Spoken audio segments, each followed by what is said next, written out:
The morning Torin Darnell found the first stack of firewood beside his cabin door, he assumed it was a mistake.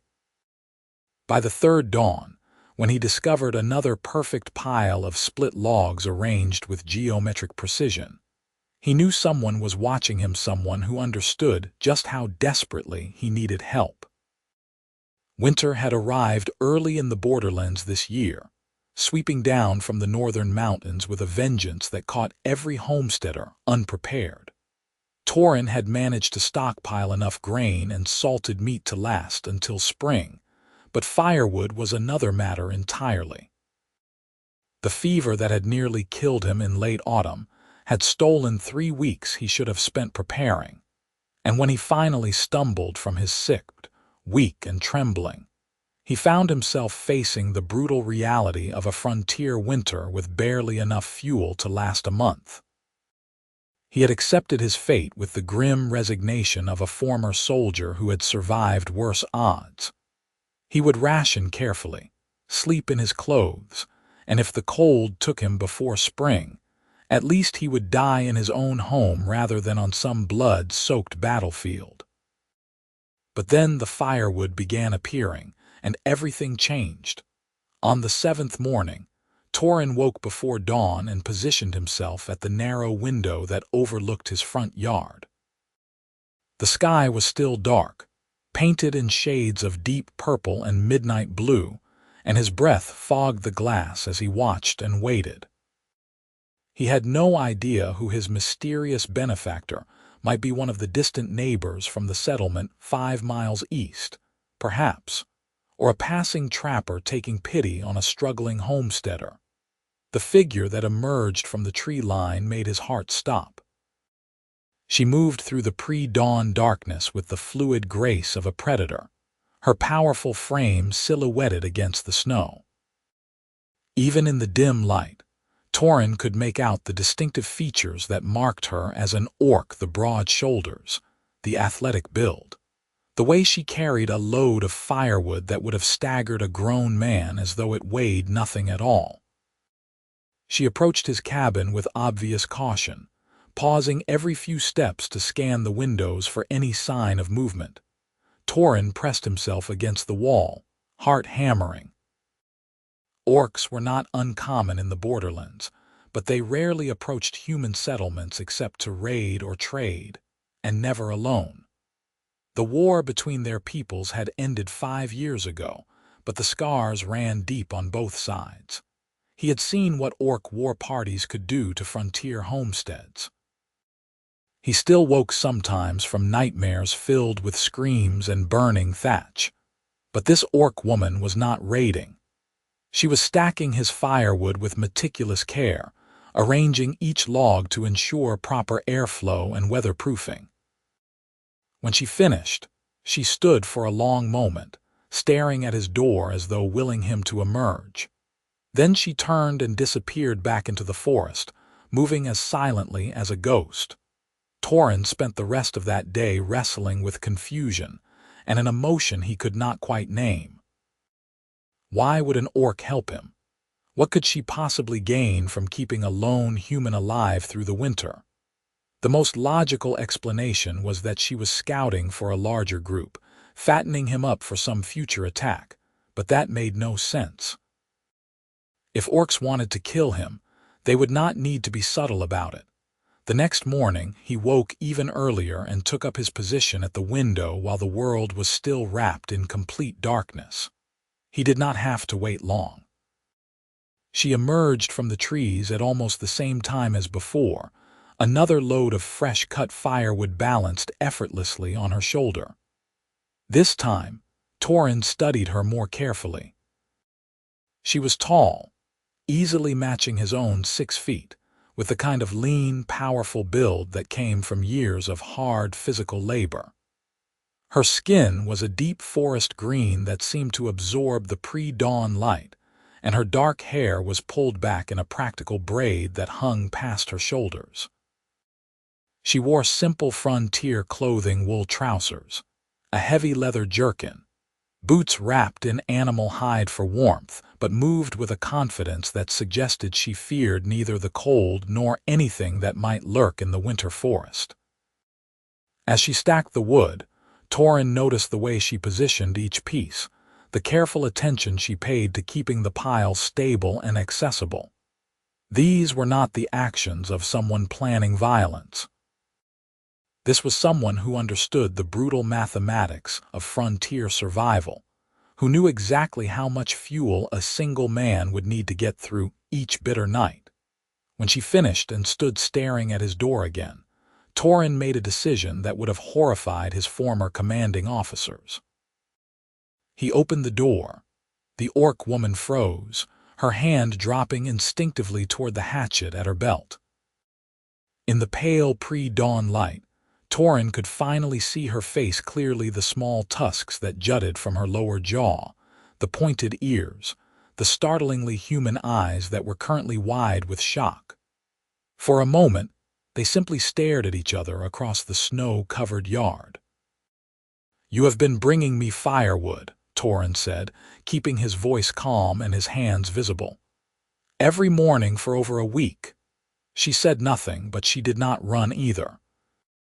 Her hand remained on the hatchet, and Torin could see the tension in her shoulders, the way she had shifted her weight to the balls of her feet.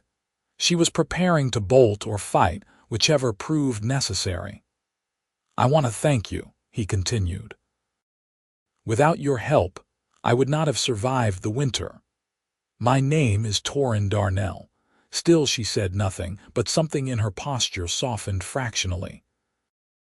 Her eyes raked over him, taking in his gaunt frame, the hollow shadows beneath his eyes, the way he leaned against the doorframe for support. He knew what she was seeing: a man still recovering from severe illness, weak and alone at the edge of the world. "Kira Halverson," she said finally, and her voice was rougher than he expected but not unpleasant. "You were dying. I heard you coughing in the night 3 weeks past, thought you would be dead by morning." "I nearly was," Torin admitted. "But I survived, and now I find myself with a guardian angel I never expected." Something flickered in her expression, surprise perhaps, or confusion. "I am no angel. I am orc." "I noticed," Torin said, and he could not quite suppress the small smile that tugged at his lips. "That does not change the fact that you saved my life. Would you?" He hesitated, aware of how insane his next words would sound to anyone who had lived through the war. "Would you like to come inside? Have some breakfast? It is the least I can offer." Kira stared at him as though he had suggested something obscene. "You invite orc into your home. You are mad." "Probably," Torin agreed, "but I am also hungry and I make excellent porridge. Besides, you have been hauling firewood through the freezing dark every morning for over a week. The least I can do is feed you properly." For a long moment, Kira did not move. Then slowly she released her grip on the hatchet and took a single cautious step forward. "One meal," she said. "Then I go." "One meal," Torin agreed, and he stepped aside to let her enter. The cabin was small and sparsely furnished, a single room with a bed in one corner, a table and 2 chairs, a fireplace that dominated the far wall. Torin had built it himself after mustering out of the army, choosing this remote location precisely because it was far from other humans, far from the expectations and demands of civilized society. He had wanted peace and solitude. He had not expected to find himself sharing breakfast with an orc woman who had appointed herself his secret protector. Kira stood awkwardly near the door while Torin built up the fire and prepared the porridge, clearly uncomfortable with the domestic intimacy of the situation. She kept glancing toward the exit, and Torin suspected that only pride kept her from bolting. She had accepted his invitation, and orcs, he had learned during the war, took their honor seriously. "How long have you been living in the area?" Torin asked as he stirred the pot, trying to fill the heavy silence. 3 months, Kira said. There is a cave system 2 miles north. Good shelter. Game is plentiful. You are alone, she nodded, a brief, sharp motion. My clan did not approve of my choices. I left before they could drive me out. Torin understood what she was not saying. Orc clans were tight-knit communities with strict codes of behavior. For Kira to be living alone in the wilderness suggested she had broken some fundamental law or custom. Given that she was secretly helping a human, he could guess what that transgression might have been. I am sorry, he said quietly. Family should not abandon family. Kira's laugh was bitter. You know nothing of orc ways. We are not soft like humans. Weakness is not tolerated. Helping someone in need is not weakness, Torin said, ladling porridge into 2 wooden bowls. It is strength of a different kind.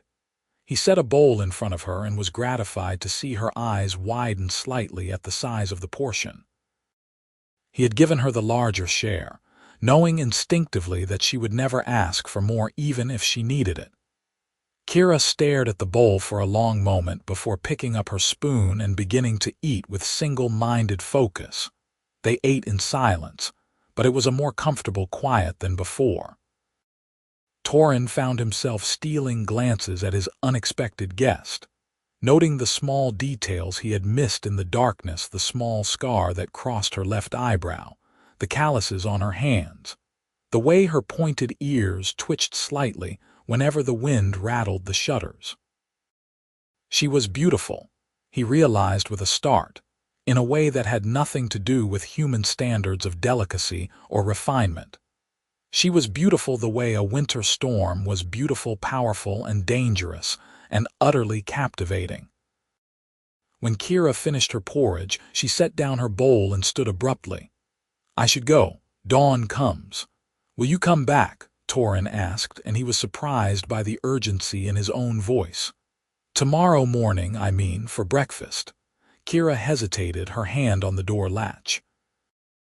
I do not need your charity, human. It is not charity, Torin said. It is payment. You bring firewood, I provide meals. A fair trade. He could see her considering it, weighing the practical benefits against whatever internal code demanded she refuse. Finally, she nodded once. Fair trade, she agreed. And then she was gone, slipping out into the growing dawn like a shadow. Torin stood at the window and watched her disappear into the forest, a smile playing at his lips. He knew he should be frightened, or at least wary. Instead, he found himself counting the hours until dawn, when Kira would return. The pattern established itself over the following weeks. Each morning before dawn, Kira would arrive with firewood and stay for breakfast. At first, their conversations were stilted and awkward, limited to practical matters: the weather, the game trails, the best techniques for splitting frozen logs. But gradually, as trust built in tiny increments, they began to talk about other things. Torin learned that Kira had been a scout for her clan during the war, that she had seen terrible things and done worse in the name of survival.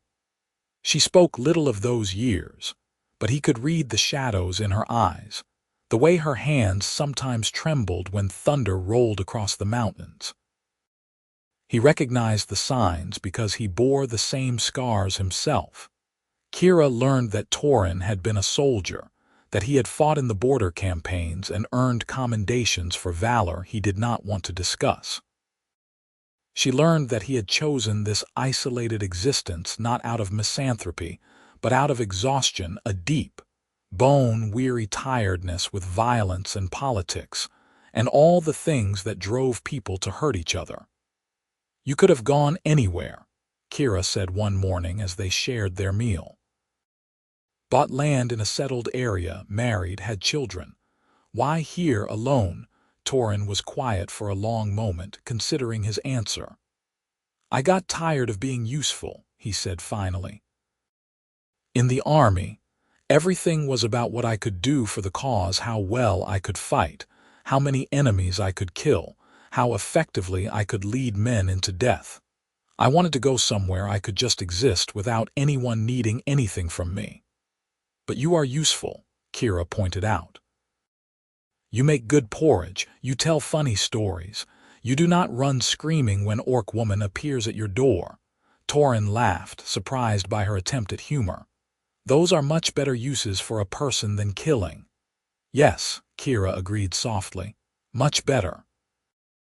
As winter deepened and the snow piled high around the cabin, Torin found himself looking forward to dawn with an eagerness that had nothing to do with firewood or food. Kira's presence had become the center of his days, the point around which everything else revolved. He began staying up later in the evenings, preparing small treats to share with breakfast honey cakes, dried fruit compote, precious coffee hoarded from his pre-winter supplies.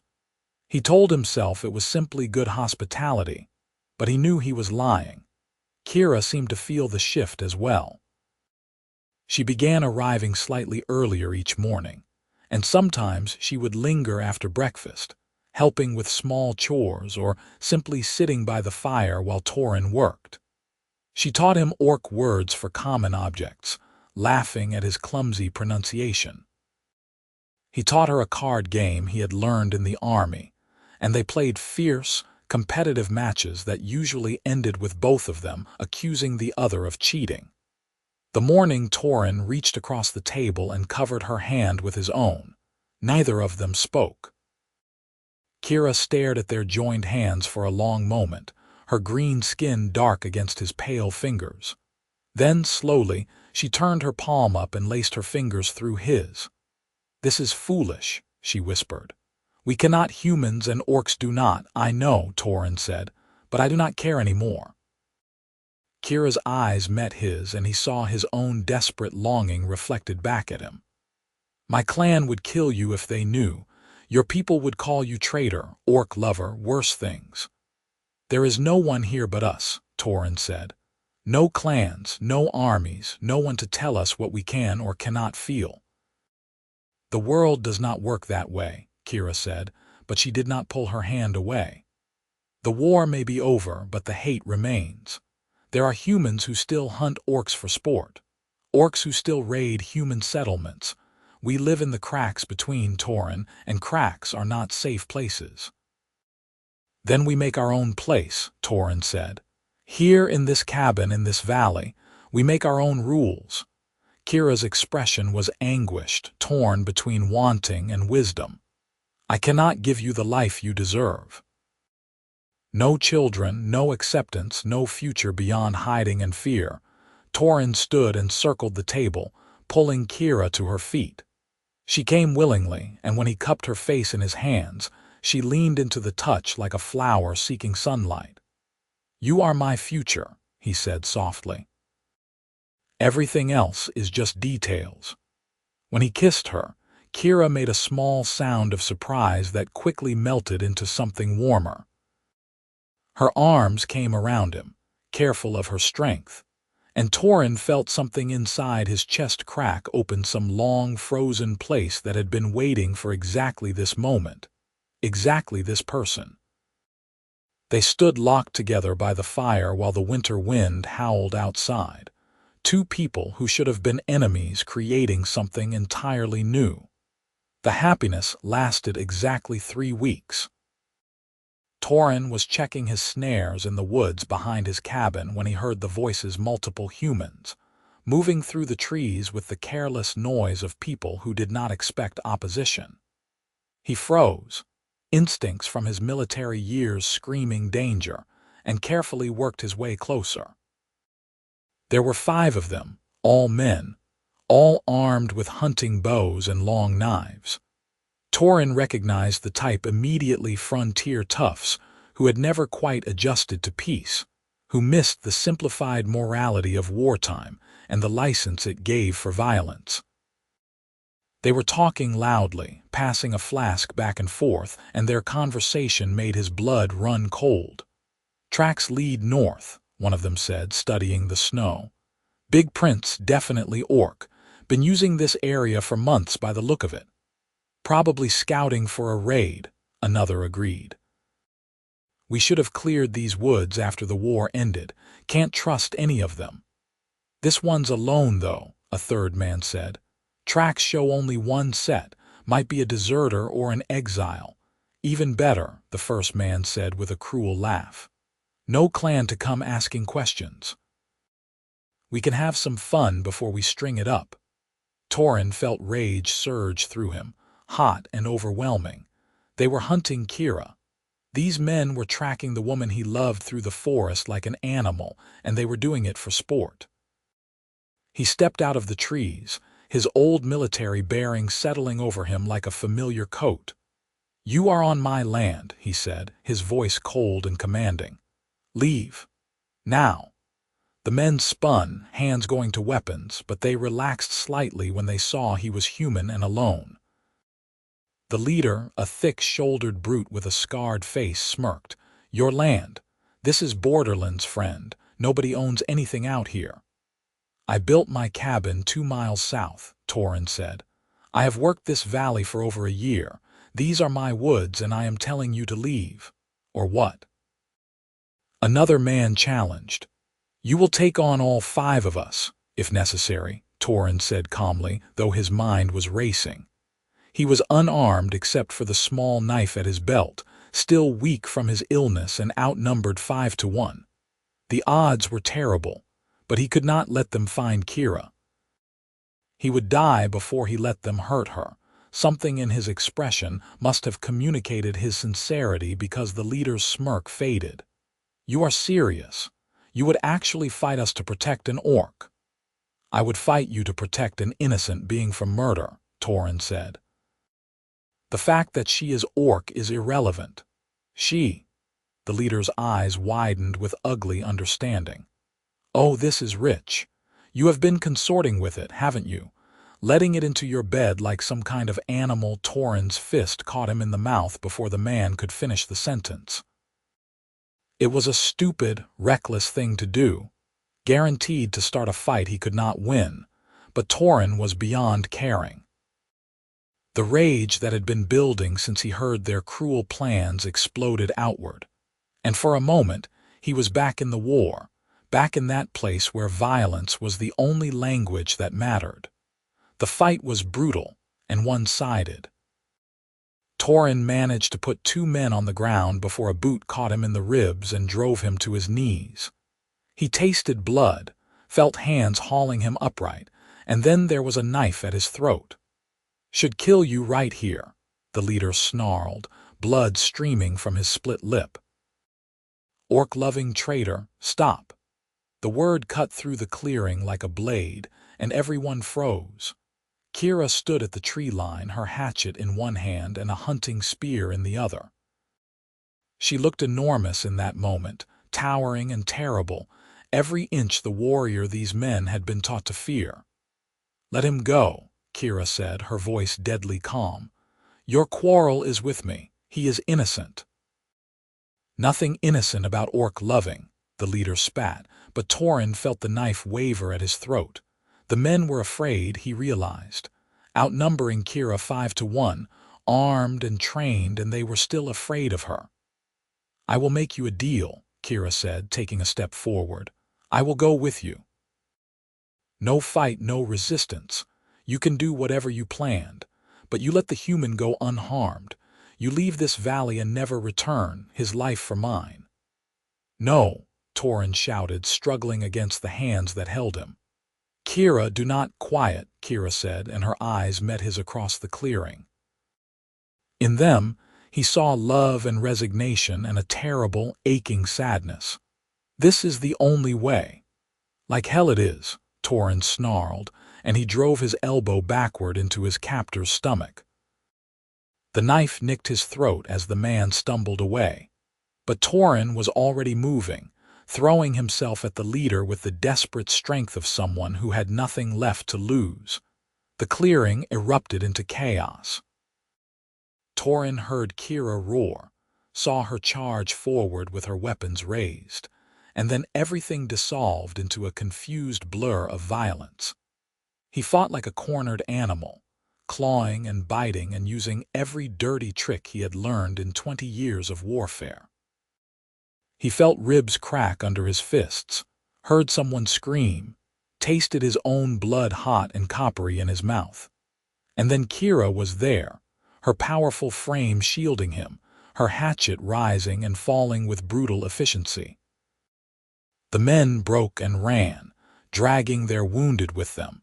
Their earlier bravado vanished in the face of an orc warrior defending the man she loved. When the last of them disappeared into the trees, Kira dropped her weapons and caught Torin as his legs gave out. They sank to the snow together, both breathing hard, both bleeding from a dozen minor wounds. "You fool," Kira said, and her voice was shaking. "You stupid, brave fool. They could have killed you." "They were going to kill you," Torin gasped. "Did you really think I would just let that happen?" "Yes," Kira said. "You are human, I am orc. You should have let me go, you should have saved yourself." Torin laughed, though it came out more like a cough. "After everything, you still do not understand. I love you, Kira. Letting them take you would not have saved me. It would have destroyed me." Kira's eyes were bright with unshed tears. "We cannot stay here," she said. "They will come back, bring more men. Tell everyone there is an orc in the valley." "Then we leave," Torin said. "We go deeper into the mountains, find somewhere even more remote. We disappear." "You would give up your home, your cabin, your land, everything you built." Torin cupped her face in his bloody hands. "You are my home," he said. "Everything else is just wood and stone." They left that very night, packing only what they could carry and setting out under the cover of darkness. Kira led them through hidden paths she had scouted during her months alone, moving with confident sureness even in the dark. Torin followed, trusting her completely, and tried not to think about everything he was leaving behind. They traveled for 3 days, pushing deeper into the mountain wilderness than Torin had ever ventured. The landscape grew more rugged and primal, all jagged peaks and ancient forests that had never known an axe. On the morning of the 4th day, Kira led him to a hidden valley tucked between 2 towering cliffs, accessible only through a narrow canyon that could be easily defended. "I found this place 2 months ago," she said. "Was saving it, in case I ever needed to run farther. Thought I would be alone when I did." "You are not alone," Torin said, taking her hand. "You will never be alone again." They built their new life slowly, carefully, like people constructing something precious from fragile materials. Torin used his carpentry skills to build a small but sturdy cabin against the valley's southern wall, where it would catch the most sunlight.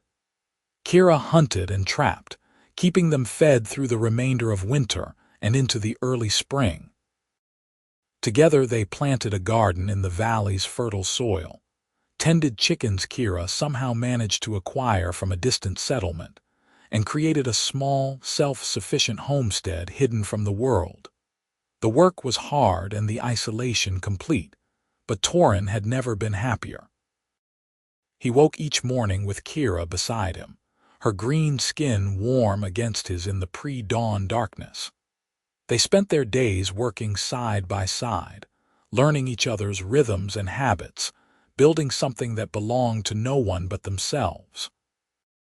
In the evenings, they would sit by their fire and talk for hours, or sometimes simply exist together in comfortable silence.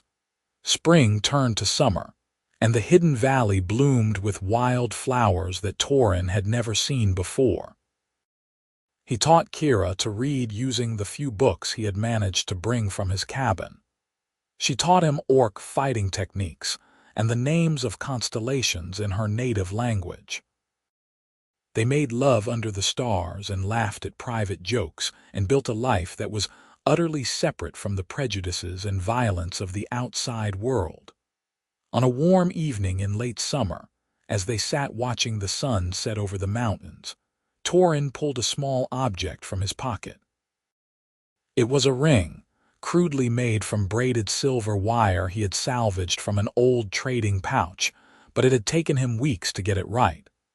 "In human custom," he said, suddenly nervous, When two people want to promise themselves to each other forever, one gives the other a ring. It is a symbol, a visible sign of invisible love. Kira stared at the ring, then at Torin, her eyes wide. You want it? We cannot marry. No priest would perform the ceremony. No law would recognize it. I do not care about priests or laws, Torin said. I only care about you and about making a promise that matters. Kira Halverson, will you be my wife in all the ways that count? Will you build this life with me, face whatever comes, stay by my side until death separates us? Kira's hand trembled as she held it out, and Torin slipped the ring onto her finger. It fit perfectly. Yes, she whispered. Yes, Torin Darnell, I will be your wife. I will stay. I will love you until the stars fall from the sky. They sealed the promise with a kiss as the sun painted the mountains gold and crimson. Two people who had found each other against all odds and refused to let the world's hatred destroy what they had built. The first snow fell in late autumn, and Torin stood at the door of their cabin watching the white flakes drift down through the evergreens. Behind him, Kira was preparing their evening meal, humming an orc song she had taught him. The sound made him smile. "Do you miss it?" Kira asked, coming to stand beside him. "Your old life, the settlements, other humans." Torin considered the question seriously, looking out at their hidden valley covered in fresh snow. He thought about the cabin he had built with his own hands, destroyed now or claimed by squatters. He thought about the rare trips to settlements for supplies, the careful anonymity of frontier life. He thought about all the small comforts and conveniences he had given up. "No," he said finally, "I do not miss any of it." That life was about running away from things, from war, from expectations, from connection. This life is about running toward something, toward you, toward us. Kira leaned her head against his shoulder, a gesture of affection that had taken months for her to become comfortable with. "They may never stop looking," she said quietly. "Those men or others like them, we may never be truly safe." "Probably not," Torin agreed. "But we are together and we are alive and we have this place. That is more than I ever expected to have." They stood together in the doorway as darkness fell and the snow continued to drift down, covering their valley in pristine white. Inside, the fire crackled warmly, and the small cabin glowed with golden light. Torin thought about that first morning, what felt like a lifetime ago, when he had discovered the mysterious firewood and decided to discover its source. He had been looking for answers then, trying to solve a puzzle. He had found something infinitely more valuable. Winter settled over the mountains in earnest, but Torin and Kira barely noticed. They spent their days maintaining their homestead, their evenings by the fire, their nights wrapped in each other's warmth. The world beyond their valley continued on without them, full of its ancient prejudices and endless conflicts, but it could not touch them here. One particularly cold morning, Torin woke to find Kira already up, standing at the window and staring out at the snow-covered valley. Something in her posture made him sit up. "What is wrong?" he asked. Kira turned, and her expression was complicated, nervous and excited and slightly terrified all at once. "I think," she said slowly, "that by spring we will need to build a larger cabin." It took Torin a moment to understand. When he did, joy exploded through him so suddenly and completely that he could hardly breathe. "You are, we are, yes," Kira said, and now she was smiling, that rare, beautiful smile that lit up her entire face. "I was not certain until yesterday. It should not be possible, human and orc, but perhaps love finds a way." Torin crossed the room in 3 strides and pulled her into his arms, holding her as carefully as if she were made of glass. "A child," he whispered against her hair. "Our child. Are you happy?" Kira asked, and he could hear the uncertainty in her voice. "I know this was not planned. I know it makes things more complicated. I am happier than I have ever been in my entire life, Torin said fiercely. You have given me everything, Kira. A home, a purpose, love, and now this. How could I be anything but grateful? They spent the rest of that day making plans, discussing additions to the cabin and supplies they would need. Kira worried about the birth itself. She had no experience with such things, and they were far from any kind of help. Torin promised they would figure it out together, the same way they had figured out everything else. As winter deepened into its darkest phase, they worked on expanding their cabin, adding a second room that would serve as a nursery. Torin carved toys from scraps of wood, while Kira sewed blankets and clothing from rabbit pelts and deer hide. They argued affectionately about names, with Kira insisting on traditional orc names and Torin pushing for something that would work in either culture. What about something that means something to both of us? Torin suggested one evening. A name that represents what we have built here. They eventually settled on two names, one for a boy and one for a girl, each carrying meaning in both human and orc languages. The baby would be a bridge between their worlds, living proof that love could overcome even the deepest divisions. Spring came slowly to the mountains, the snow melting in fits and starts as the days gradually lengthened. Kira's pregnancy became obvious, her athletic frame softening and rounding as their child grew. Torin found himself constantly worried about her, fussing over her health until she threatened to throw him out of the cabin if he did not stop hovering. The baby came on a warm spring night, arriving in a rush of blood and noise and overwhelming emotion. Torin had assisted with battlefield surgeries and seen men die in dozens of terrible ways, but nothing had prepared him for the raw, primal power of watching new life enter the world. When Kira finally placed their daughter in his arms, a perfect, tiny creature with green-tinged skin and the most beautiful eyes he had ever seen, he wept openly. "She is perfect," he whispered. "Kira, she is absolutely perfect." "She is ours," Kira said, exhausted but radiant. "No matter what the world says, no matter what laws or customs declare, she is our daughter." They named her after Dawn, for the time when Kira used to bring firewood and everything began. She was fussy and demanding, and needed constant attention, but Torin and Kira adapted to parenthood with the same determination they had brought to everything else. They took turns walking her when she cried in the night, sang her songs in 2 languages, taught her to recognize the birds and animals of their valley. As their daughter grew from infant to toddler, learning to walk on chubby legs and babble in a mixture of human and orc words, Torin sometimes thought about the life he had left behind. The quiet, lonely existence in his original cabin seemed like something from another lifetime, belonging to a different person entirely. That Torin had been running from the world, seeking isolation as a shield against more pain. This Torin had found something worth running toward. Summer arrived in full glory, painting their valley in shades of green and gold. One warm afternoon, Torin was working in the garden while Kira played with their daughter near the cabin, their laughter floating across the clearing like music. He paused to watch them, his family, and felt a contentment so profound it was almost painful. He thought about that first mysterious pile of firewood, about the decision to hide and watch for his benefactor.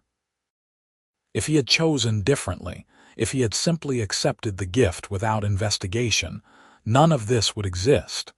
He would have survived the winter alone and never known what he was missing. But he had been curious, and brave, and willing to see an orc as something other than an enemy. That willingness had changed everything. Kira looked up and caught him watching, and her expression softened into that private smile she reserved only for him. Their daughter, noticing her mother's distraction, toddled over to Torin on unsteady legs, demanding to be picked up in her own particular mixture of languages. Torin lifted her high, making her squeal with delight, and Kira came to join them. They stood together in the golden afternoon light, a family that should not exist according to every law and custom of their peoples. But they did exist. They were real and whole and happy, and no amount of outside prejudice could change that fundamental truth. You ever regret it? Torin asked Kira quietly over their daughter's head. Choosing this life, choosing me. Kira's answer was immediate and certain. Never, not for a single moment. You are my dawn, Torin Darnell. You are the light that broke through my darkness. How could I ever regret that? Torin kissed her then, soft and sweet, while their daughter giggled and squirmed between them. The world beyond their hidden valley would never understand what they had. People would call it wrong, unnatural, an abomination. But those people had never felt what it was like to be truly seen by another person. They had never experienced love that crossed every boundary and overcame every obstacle. They had never stood in a doorway and discovered that the person bringing them firewood was also bringing them hope. As evening fell and they retreated inside their warm cabin, closing the door against the gathering darkness, Torin felt a peace he had never known in all his years of searching. This was home. This was family. This was the life he had been meant to find, even if he had not known he was looking for it. Outside, the valley settled into its nightly rhythms, full of small sounds and movements as the creatures of the mountains went about their business. Inside, a human man, an orc woman, and their impossible daughter prepared for sleep, secure in the knowledge that whatever challenges tomorrow brought, they would face them together. The firewood that had started everything was long since burned, its warmth absorbed into the walls of their cabin and the fabric of their lives. But the gift it represented the willingness to help a stranger, to reach across the divide that separated peoples, to choose compassion over fear. That gift remained. It was woven into every beam of their home, every moment of their days, every hope they held for their daughter's future. Torin Darnell had gone into the mountains looking for solitude and found everything he never knew he needed.